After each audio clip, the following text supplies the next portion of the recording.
Hello and welcome to today's podcast. I'm Susan Guthrie, your host, and today we are going to be talking about the idea that mediating online can be your joy generator. So I love that phrase, and my guest today is actually the inventor.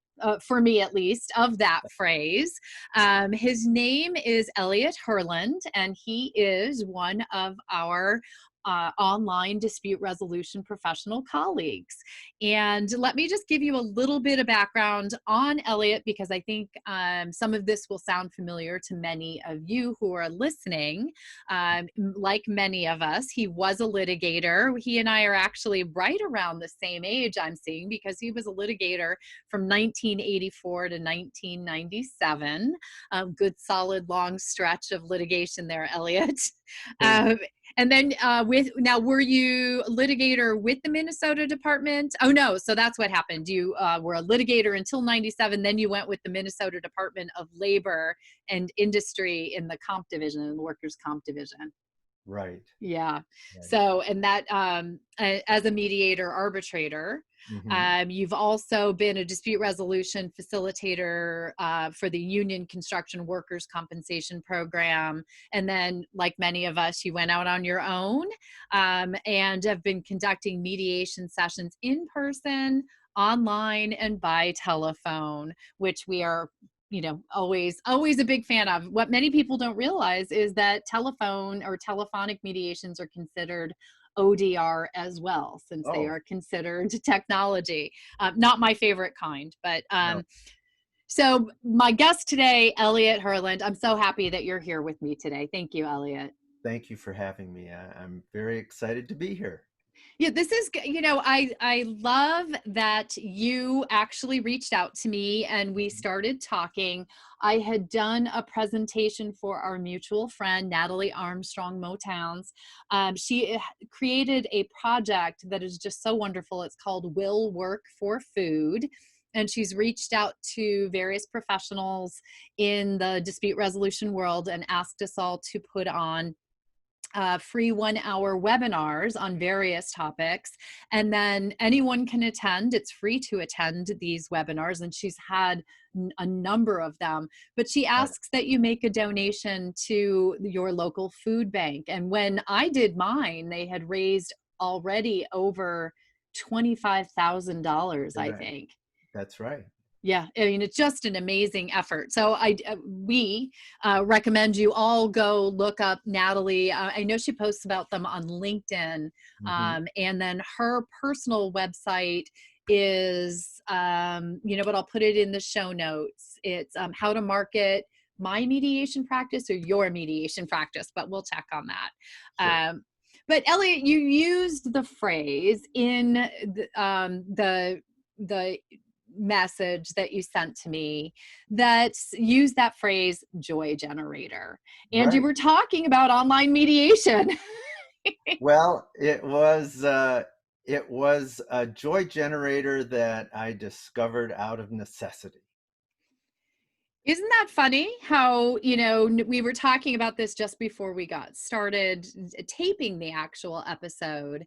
And, I don't know that many of my listeners would be thinking joy generator, online mediation, all in the same sentence. And there's lots of joy generators in our lives. And that's important too, to balance our lives between the joy generators that are the work, hopefully, and the joy generators of family and self and giving to others. All of those things become important for a person's overall joy. Yeah, and that's actually, I think, what started the joy generator conversation is I had posted something about finding joy in what you do, because then goes to that old saying, if you do something you love, you'll never work a day in your life. Right. But it's very, very true. And, one of the things for me, after being, much as you were, a litigator for a number of years and then a mediator, I also found, and I think this is why what you said spoke to me so strongly, I found that when I pivoted my practice online, I Mm. found joy in my practice in ways that I never had anticipated. And I think that's, very much what spoke to me when you reached out. What did you mean by joy generator when it came to online mediation? When it came to online mediation, uh, well, it happened, like many things in my life just sort of happened to me, most of them driven from fear and then causing me to move my target. And when the mediations I had done from 1997 up until the pandemic were primarily in person. That was my favorite kind because I could see the person's face all the way down to their toes, and whether they were crossing their legs while they were saying something that was uncomfortable, or they're making gestures with their hands, or they look up to the left, right? That's something. Uh, that body language was important. And then all of a sudden, we had this situation fall upon us where we couldn't do things in person anymore. And all of a sudden, my joy generator, which is mediation, because litigation was not a joy generator for me. Mediation. Now, how was I going to do it? How was I going to be doing this? I had started my practice and doing mediations both in the state system and the union construction system. And all of my connections were people who also did in-person mediation.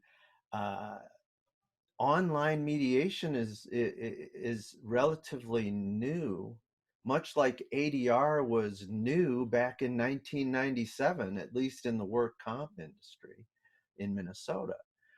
So I had to figure it out. I had to figure it out. And that was scary. That was very scary. I had to figure out what platform to use. I looked on LinkedIn. I looked what other people were doing, and eventually came upon Zoom as a very good way of doing ODR, online dispute resolution. That was the first step toward discovering joy.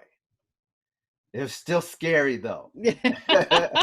Well, we talked about that, right? And I think that so many people who are listening will relate to that fear that you felt, because this was not a pivot that many professionals wanted or chose to make. It was pure necessity. As you said, you could no longer, with the advent of COVID and quarantine, you could not mediate in person. And so people were truly facing the loss of livelihood that Mm-hmm. came from not almost overnight not being able to pursue their practice.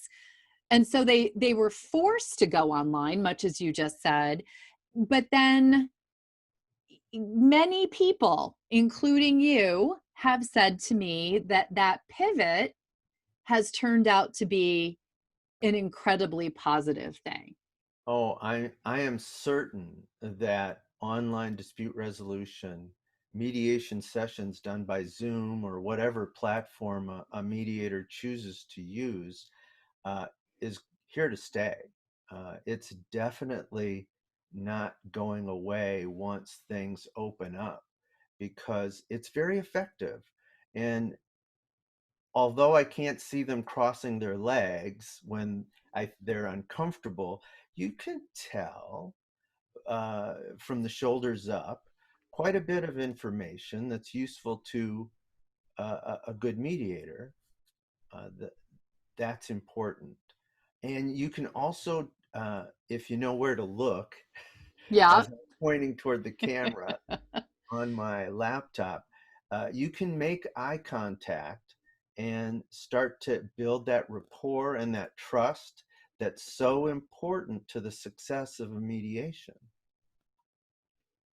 Yeah, it's one of those things that I think people going into online mediation, the professionals, think or fear that it's going to be so different from Oh, what they did in person.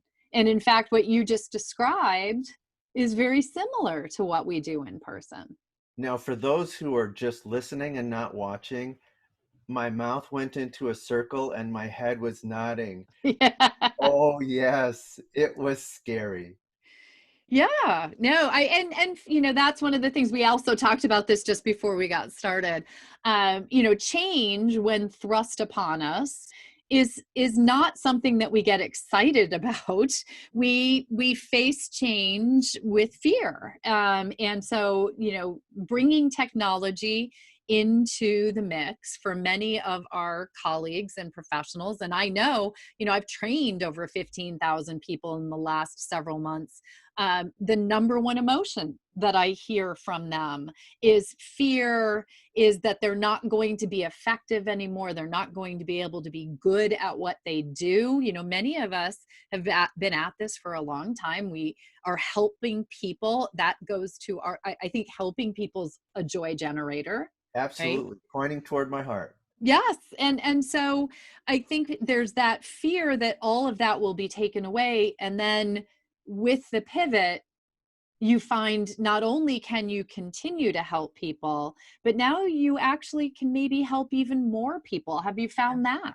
Absolutely. I used to, well, and I probably will again, travel a number of hours and to do a mediation up north or out west in the state, and uh, that isn't something that has to happen anymore unless people really, really want it. And I don't mind the drive as long as it's not in the winter in Minnesota, I was right? just going to say, There can be some white knuckle driving there. I'm sure Uh, there has been. yeah, but it saves time, it saves mileage on my car, and it saves money for the people who are paying for the service because the travel time gets eliminated. And my commute, well, that's joyful. Two flights of stairs, that's it. Yeah, no, that those are some of those positives. And I didn't recently come to online mediation. I pivoted about 5 years ago by necessity as well. Those who know my story know it was because I moved from one coast to the other and Mm. needed to still be able to work back on the East Coast, even though I was now living at that time in California. And I found it very scary to go online. And then the freedom that I found in being able to have a full practice, with tweaks, with changes, Mhm. with modifications, but still a very full practice, even though I had moved clear across country, became one of my joy generators and led me to build various new avenues by which I help people, not just mediation. And since I come from a construction industry background, it's just another tool in my belt, you know. Perfect. I still love to do in-person mediations because I love to be with people. That's another one of my joy generators, is to interact with people. And this adds an opportunity to interact with people in a different way.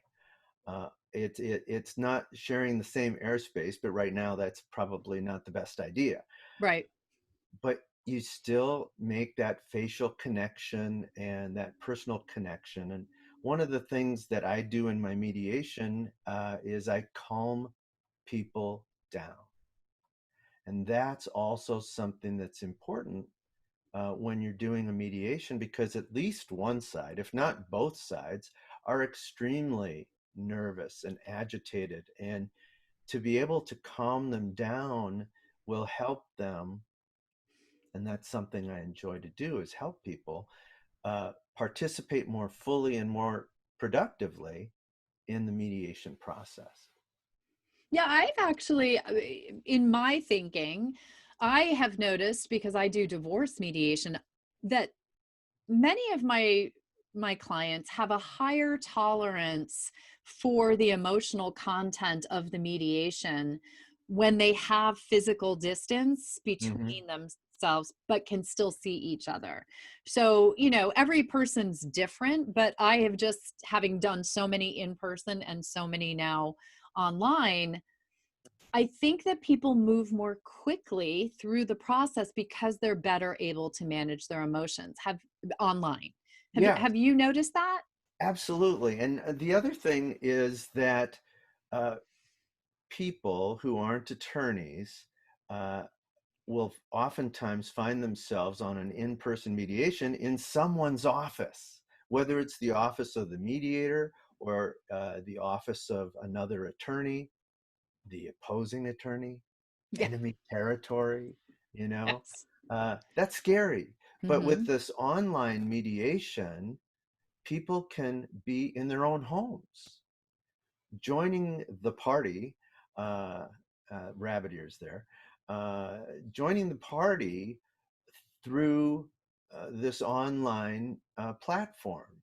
So they can use their own bathroom. They can go and get something from the fridge without having to ask someone something.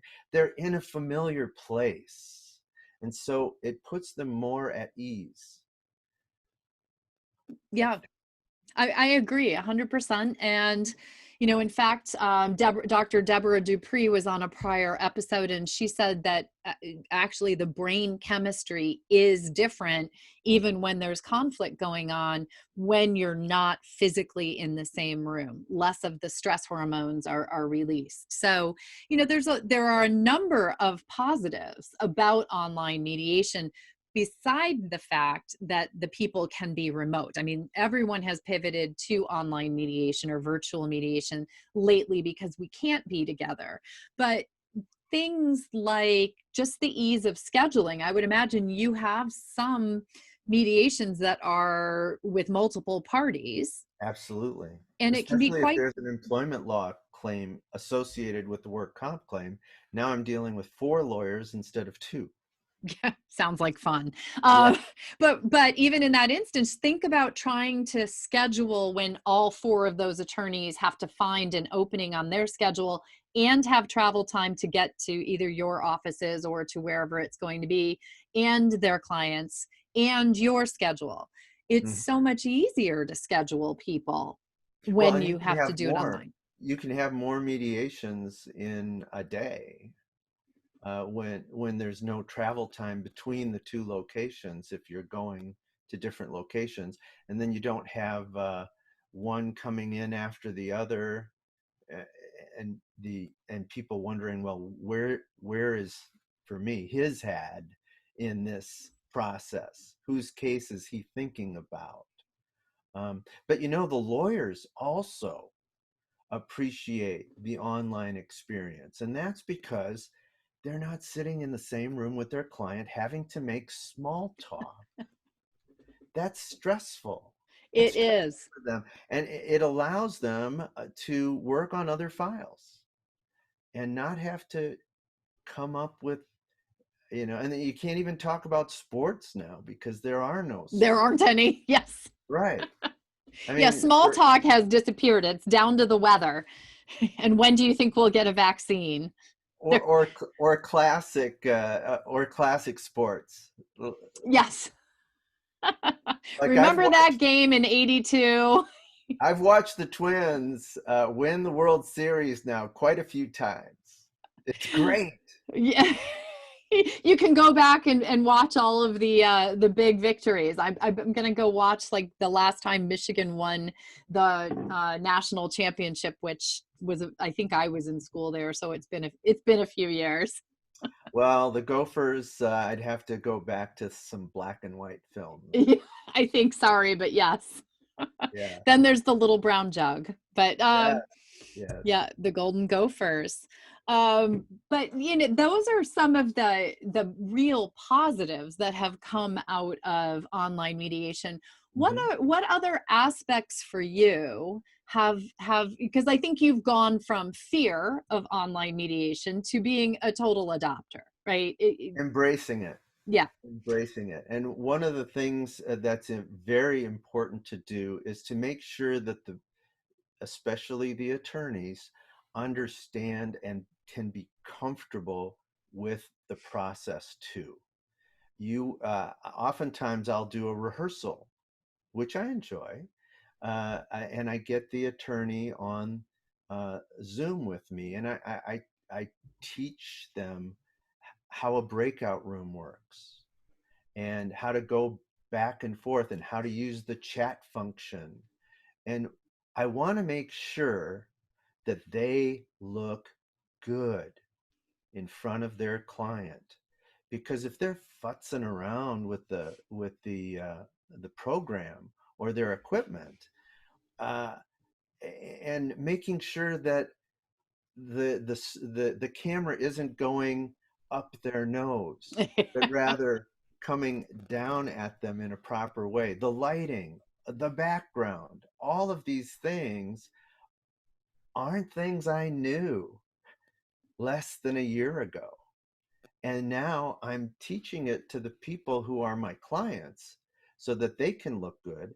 I also will provide them with information so that they can teach their clients how to be more comfortable and less frustrated with the process, which is very important, because what we do not want is for them to lack some joy in getting a resolution at the end of that process. So avoiding that frustration and that fear, overcoming all of that in a short amount of time, Yeah. much shorter than the amount of time I had available, is important as well.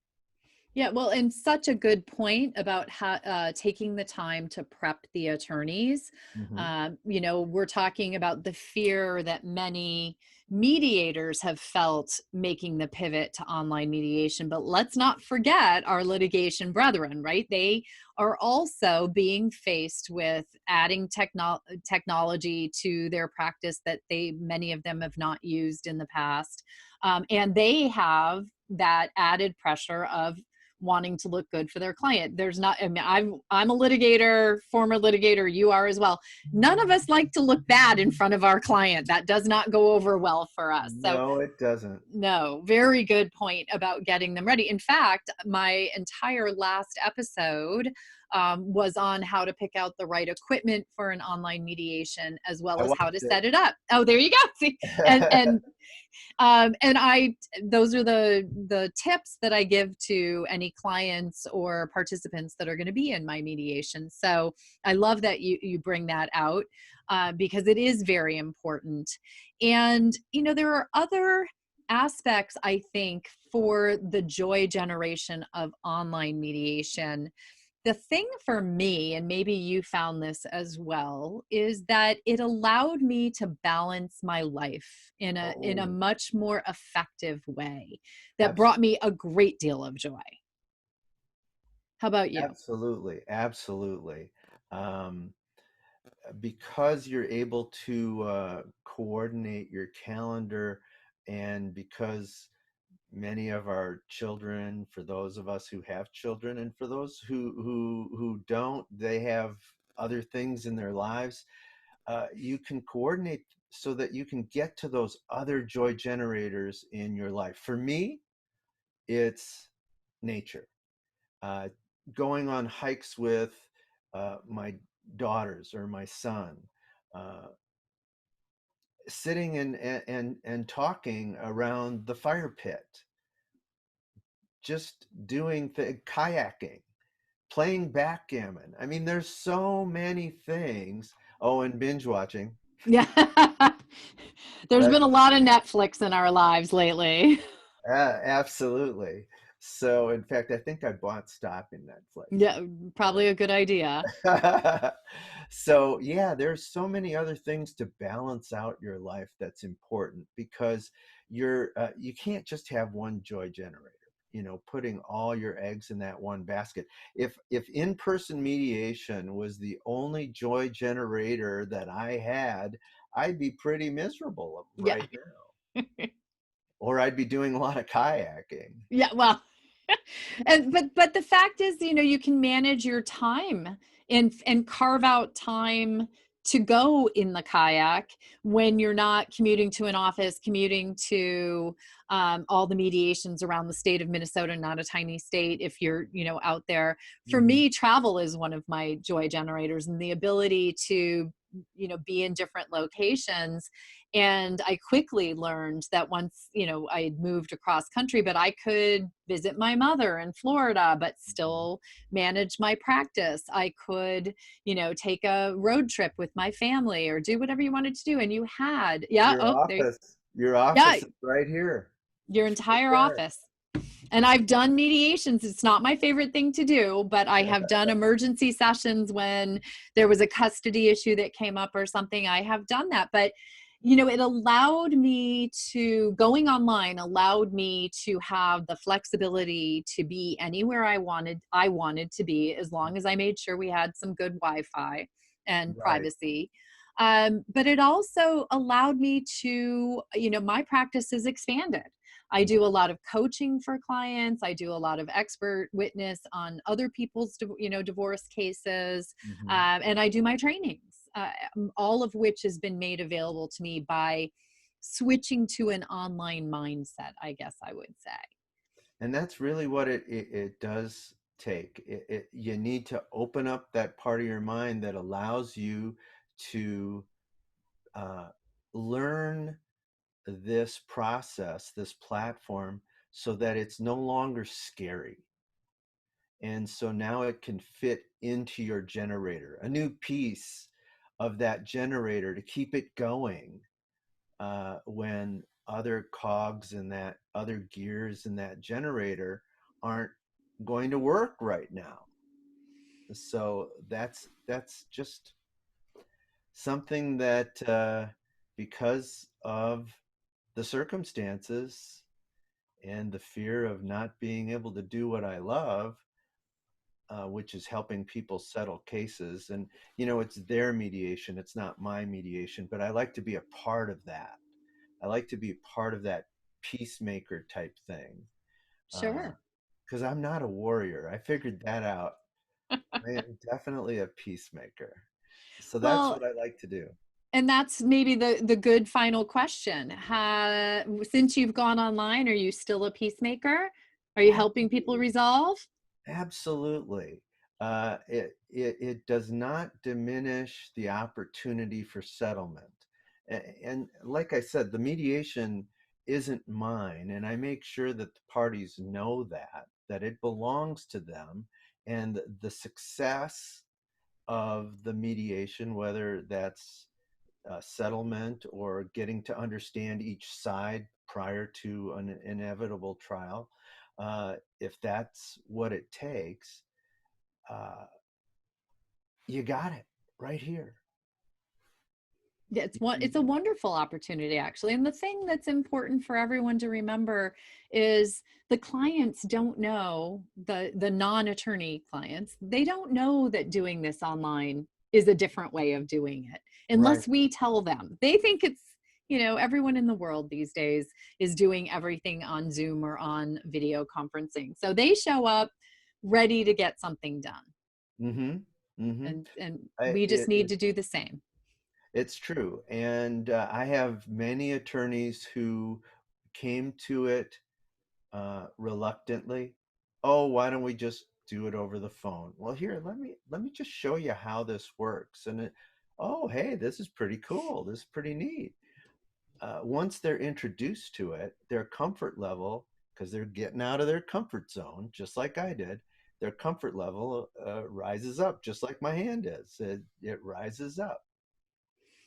And that's really the key to all of this is social media, or not social media, online mediation. We're going to talk about social media in just one second, Yes. but online mediation is, it's another tool, as you said earlier in the episode. It's another tool to add to your repertoire to help people get to resolution. And if helping people get to resolution is your joy generator, online mediation is just going to be one more avenue for you to get there. Amen. Hallelujah. So let's talk though for a minute about social media, since I already brought that up. But I That's right. I get excited about social media. Well, Not everyone does.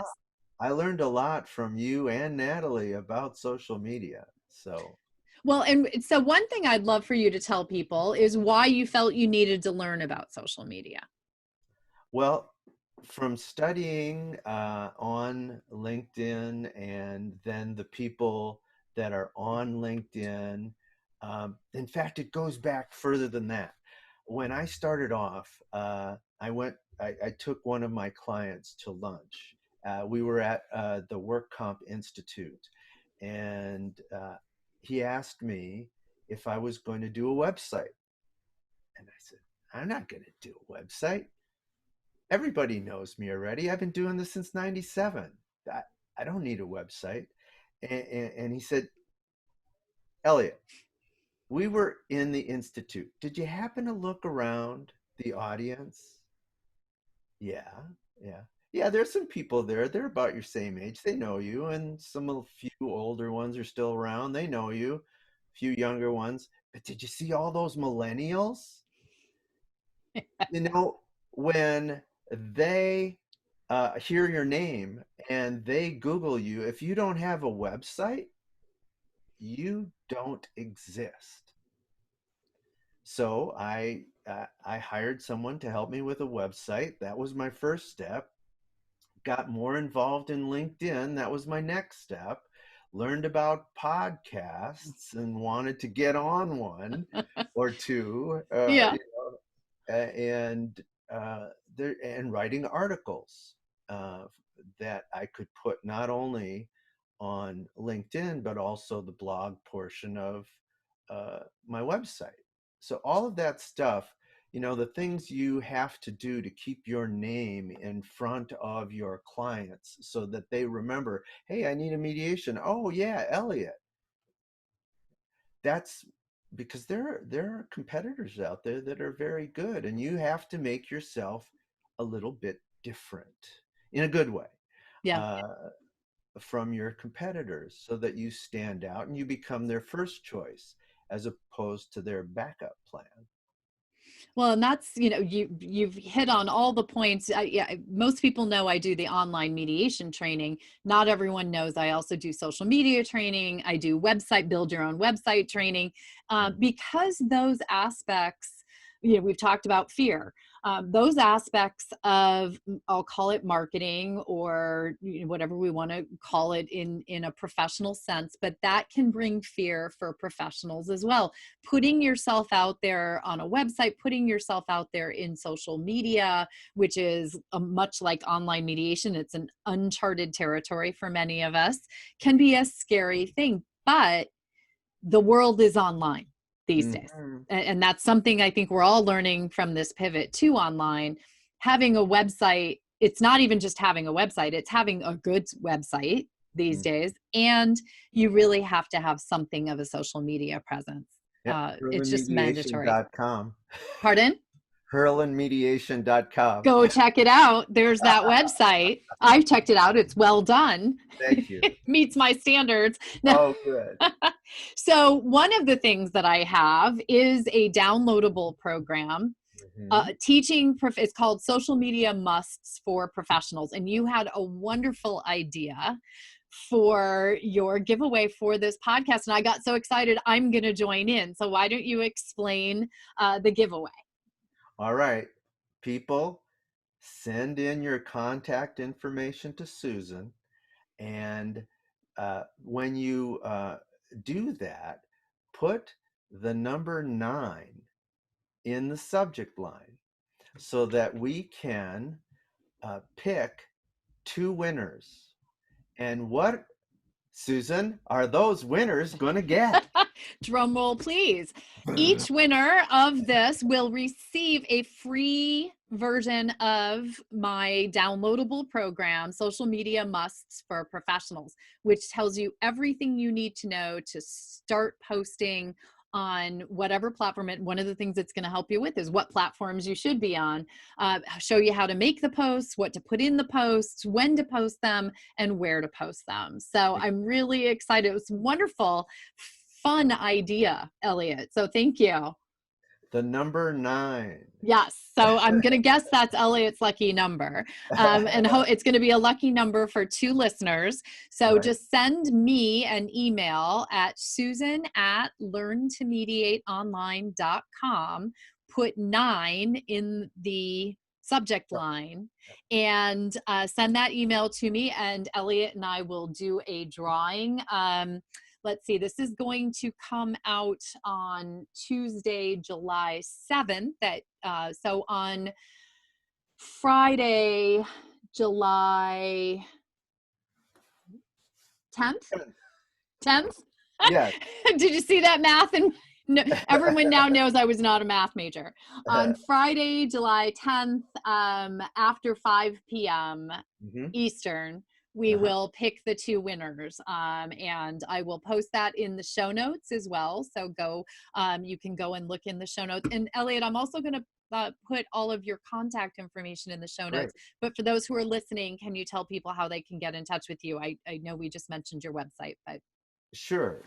And my email address is herlandmediationservices@outlook.com. You can also call me at 952-240-4005. Telephone, Yeah, that's old school, people. You can call him.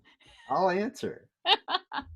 Well, Elliot, thank you so much for reaching out to me with the idea of a joy generator, and that online mediation became one of yours, as it is of one of mine. And just thank you for sharing with our colleagues, because I think hearing that it can be a joy generator is going to help a lot of people. Good. Well, and that's a joy generator for us, helping other people, right?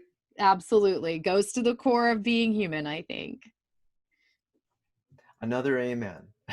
And hallelujah.